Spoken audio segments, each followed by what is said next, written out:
Okay, here we go. Ladies and gentlemen, I have here this afternoon with me three guys from the World War II and everything, and they're going to tell us their story. I got Frank Petrillo, Walt Hushak, and Mike DeVivo. Okay, why don't we start with Frank? Frank, tell us a little bit about yourself, a little bit about your story. I mean, you've said it 100 times. Just give us a brief little thing about who is Frank Petrillo and where was he during the war.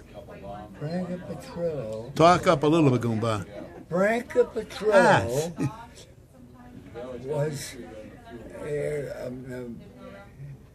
I was in the war. He was a bombardier on a B-17. Okay. Yeah. Help us out, Walter. And he was on a mission in August 13th, 17th of 1943 over Schweinfurt ball bearing factories. And he was jumped. His flight was jumped by a group of. Yes, it was the first Messerschmitt. Yes. 109s, and they shot down 7 of Frank's group. They shot down 7 B-17s. Of the 381st Bomb Group, 534th Squadron. And Frank and his crew jumped out. They were up somewhere near 30,000 feet. And he had to free fall until he got to where some oxygen was, so he free fell several thousand feet, pulled his ripcord, and so did all the other 9 crew members on his flight. They landed and were taken prisoner by the Germans and they went to Stalag Luft 3. P.S. I was a guest of the Germans. Frank says he was a guest. Good. They weren't rough on him. They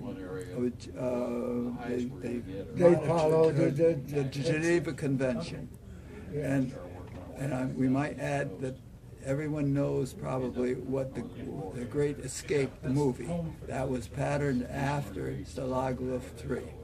Oh, very good there, Walter. Now tell us a little bit about yourself, and then we'll get into Mike a little bit.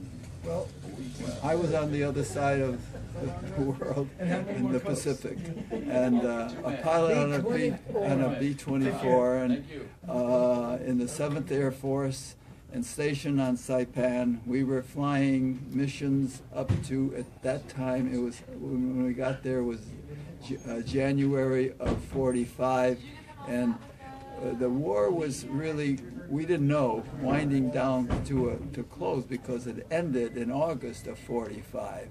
But at that time, the Japanese would never give up, and we were bombing Iwo Jima with the B-24s. Never knew how much damage we did, but we dropped fire bombs on them. We dropped the regular general purpose bombs, and then there was also a proximity fuse bombs that would explode 275 pounds, and it would explode like 75 or 100 feet before it hit the ground.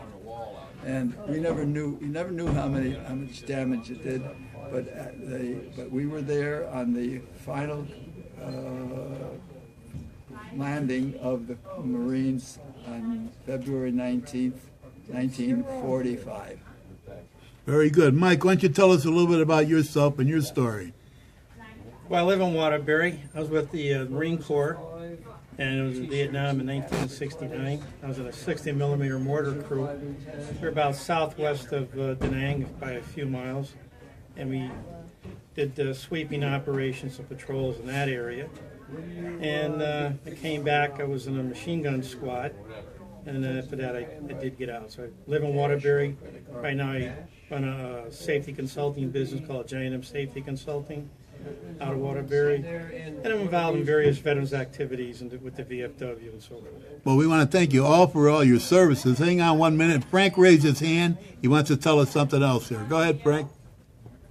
P.S. Mike is a good neighbor.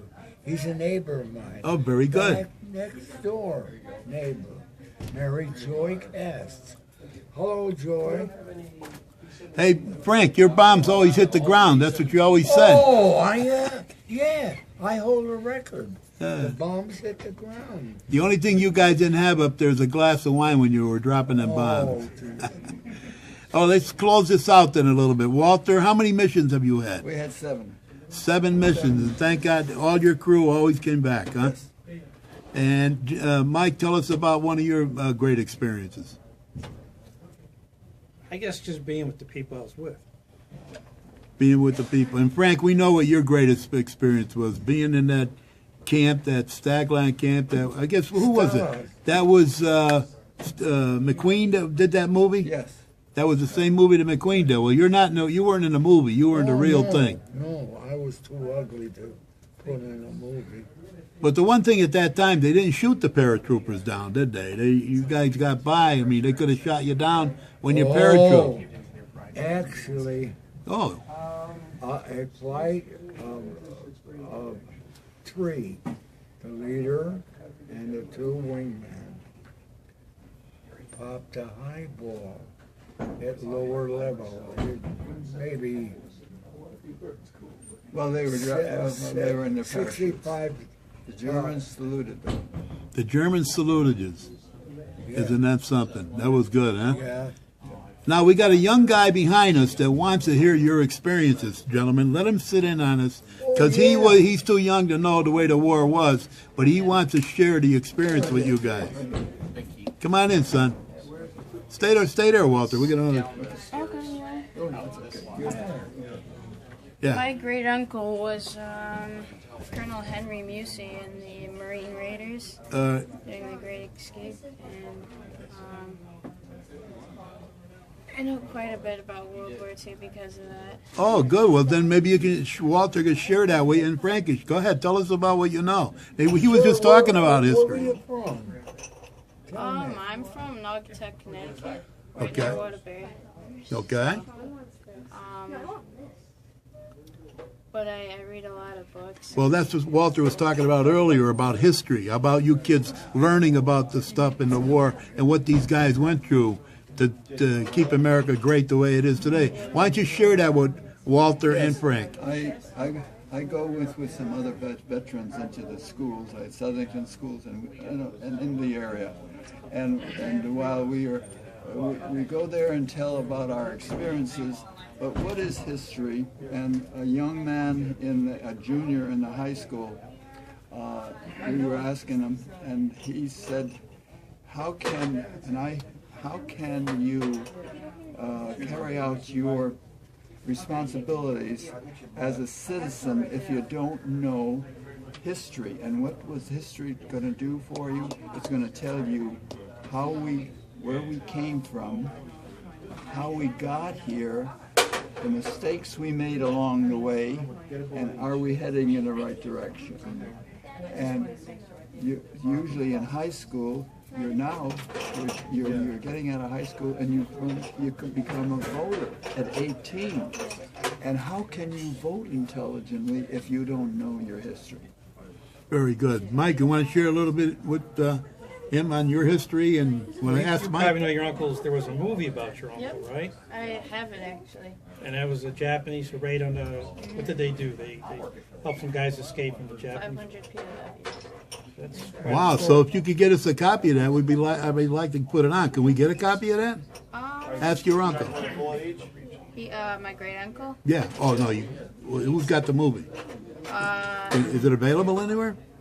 I think it's Yeah, Brad still. Pitt was It should in be. it, It should be still. Okay. Available. I'll get it. You'll get it. Mike will get it. Okay, Frank, tell the young man about your experience. Why don't you share with Frank?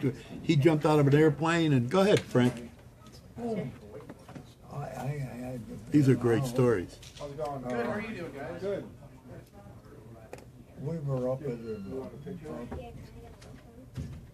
You can help him out. Yes. 5, something like that. All Were those just like hollow out or something? Those bullets? Incidentally, Previously I had shot shot shells. down on the crew's 13th mission. But I would not recommend taking them to school. All members of the crew in pilot, co-pilot,